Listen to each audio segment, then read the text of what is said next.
In 1983, a group of friends went on a road trip through the western United States.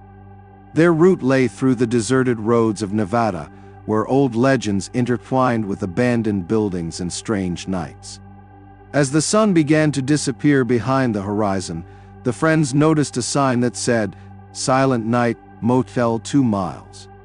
Tired and hungry, they decided to stop for the night. The motel looked old, but not completely abandoned. The sign was glowing with a dim neon light, and an elderly man with a hoarse voice met them at the counter. However, the atmosphere inside made everyone wary. Strange black and white photographs hung on the walls. Most of them depicted people with blurry, as if erased faces. The friends spent the first night peacefully, but in the morning they discovered something strange. One of them, Mike, was missing. His things were still there, but Mike himself was neither in the room nor on the motel grounds.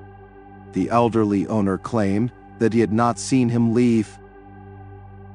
The friends began searching and found an old basement guardhouse behind the motel. What they found there turned their minds upside down. Entering the basement, the friends noticed a damp smell mixed with something unpleasantly metallic. A single light bulb, swinging under the ceiling, illuminated the room with a flickering light. Old newspapers and faded maps of the area hung on the walls. On one of the tables, they found a tattered album. The album turned out to be full of photographs of motel guests. But the longer they flipped through, the stranger the pictures became. Each person had a smeared shadow on their face, as if someone had deliberately spoiled the images. On the last pages, they saw their friends, including Mike. However, in his photo, his face had completely disappeared, leaving only emptiness. "This is some kind of prank." Julia laughed nervously, trying to stop her voice from shaking. But none of the friends could explain how their photos could have ended up in this album. Entering the basement, the friends noticed a damp smell mixed with something unpleasantly metallic. A single light bulb, swinging under the ceiling, illuminated the room with a flickering light. Old newspapers and faded maps of the area hung on the walls. On one of the tables, they found a tattered album. The album turned out to be full of photographs of motel guests. But the longer they flipped through, the stranger the pictures became. Each person had a smeared shadow on their face, as if someone had deliberately ruined the pictures. On the last pages, they saw their friends, including Mike. However, in his photo, his face had completely disappeared, leaving only emptiness. "This is some kind of prank." Julia laughed nervously, trying to stop her voice from shaking. But none of the friends could explain how their photos could have ended up in this album. Returning to the counter to ask the owner, they discovered that the old man had disappeared. There was only an old guest registration book behind the counter. Flipping through the pages, they saw familiar names. The last entry, Mike Anderson. How is this possible? He signed up yesterday, and here the date is 1975. Alex exclaimed. The friends began to feel like the walls around them were pressing down on them. The air was getting thick. Deciding not to stay in the motel another minute, they returned to their rooms to pack their things. But Julia, who was trying to open the door to her room, froze. On the back of the door, written in red, was the following: "You're next." Hearing her scream, Alex and Sarah ran up, but the writing had disappeared. Julia insisted that it was not a figment of her imagination. Deciding to leave the motel immediately, they ran out to their car, but discovered that the engine would not start. No matter how hard they tried, the car remained dead. Meanwhile, strange clouds were gathering over the motel. In the distance, a long hum was heard, reminiscent of a human moan. Sarah noticed movement in the window of one of the rooms.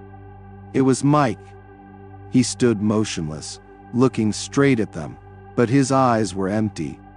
Alex shouted his name, but Mike didn't answer. The friends decided to go back inside to pick up Mike. However, this time the interior of the motel had changed. The corridors were longer, the lighting was flickering, and a cold wind seemed to be blowing from within. Around the next turn, they came across an old door with a lock. Having broken it down, Alex saw an old altar covered in dust and bloodstains. Strange symbols were carved on the wall, and in the center of the room lay a book from which, as it turned out, the owner of the motel was reading. Sarah opened the book and saw ancient spells. One of the descriptions spoke of a ritual that allowed the owner to take the souls of guests, turning them into a part of this place. They realized that Mike had most likely already become part of the curse. Suddenly, the door slammed behind them. The altar began to emit an eerie light, and a silhouette appeared in the room. It was the owner of the motel. "You will never leave this place," his voice echoed around. Sarah, Alex, and Julia realized that the book was the key to everything. As the owner approached them, his silhouette became more and more material. Sarah remembered the strange symbols on the walls and realized that they corresponded to the texts in the book. "These aren't just spells," she whispered. "These are instructions. There is a way to break the curse. But there was one condition: to free everyone trapped in the motel, you had to sacrifice some of your own energy." The motel owner suddenly rushed at them, but Alex managed to grab the book and began reading the first spell he found. The space around him began to vibrate, and the owner's figure stopped for a moment. Julia used the moment to turn the altar over, breaking one of the ritual vessels. A whirlwind of light rose from the broken vessel, and they heard the voices of many people, as if freed from captivity. This gave the heroes hope the ritual could really work. But suddenly the owner's voice cut through the silence.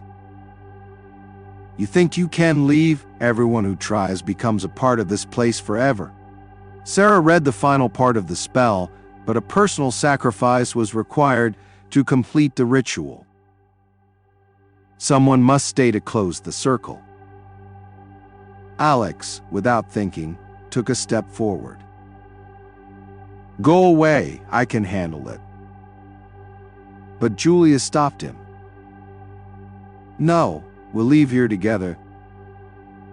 At that moment, Sarah noticed that shadows began to appear around her. These were the souls of the guests who had been locked in the motel for a long time. They began to surround the owner, as if absorbing his power. Sarah, Julia, and Alex said the last words of the spell together. At that moment, a loud bang was heard, and everything around began to fall apart. The walls of the motel disappeared, the floor collapsed, and the owner let out a final scream. When they opened their eyes, they found themselves on a deserted road. The motel had disappeared, leaving behind only scorched earth. The friends looked around. Mike was not with them. However, the feeling of his presence was in the air. They found the key to his room lying at their feet and realized that his soul was freed but could not return to the world of the living. Returning home, they tried to forget this nightmare, but each of them noticed oddities in their lives. Sometimes they saw shadows in reflections or heard whispers when no one was around. The motel was gone, but its history remained. And those who survived this horror realized that the curse did not completely disappear. It will always be there, ready to find new victims. After they left the destroyed motel, the air around was cold and quiet, as if nature itself was freezing from the horror experienced within these walls. At first, everything seemed normal, but with each passing day, the friends began to notice more and more oddities.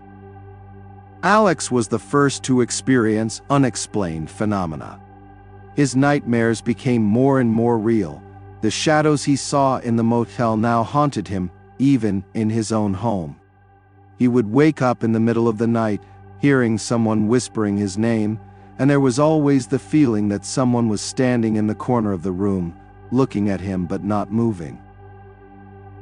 He tried to ignore it, hoping that it was just the effects of stress, but soon his computer began to display strange files. One of them was a photograph of him with his friends, but around them were distorted figures resembling their shadows. The photo said, "You will not leave." Sarah, Julia, and Alex increasingly encountered phenomena that they could not explain. Julia once noticed Mike's reflection in the mirror. His face was distorted, but she could see his eyes. He looked at her silently, and then his image disappeared into thin air like smoke. Soon the friends began to find mysterious tracks that led them back to the very spot where the motel once stood. These tracks seemed unnatural, as if the earth itself was trying to take them. They could not understand how these tracks got into their homes, but with each passing day, they felt more and more how dark forces were beginning to fill their lives again.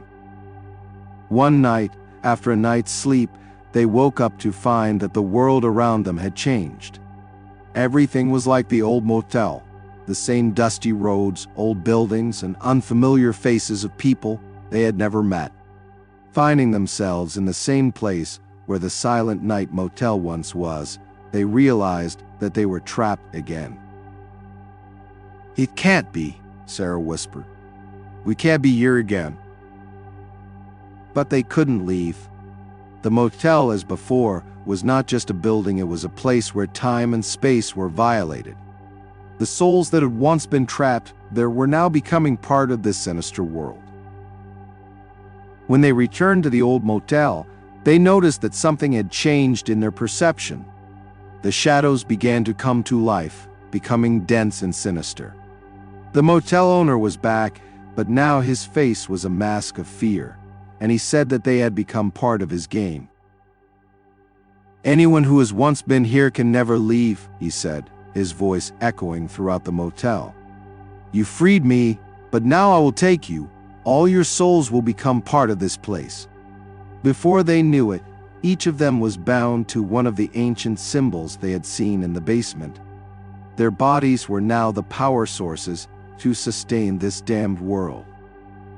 Sarah, Alex, and Julia realized that they had become part of a nightmare. Their souls could not return, and they were forever trapped in this place. They felt their bodies disappear, becoming shadows that had no form or time. In the last flash of light, as the motel finally swallowed them, they heard familiar voices calling their names. These were the ones they had tried to save. But they could not help. And now they, like everyone else, were part of this dark reality, forever lost in the trap of the old.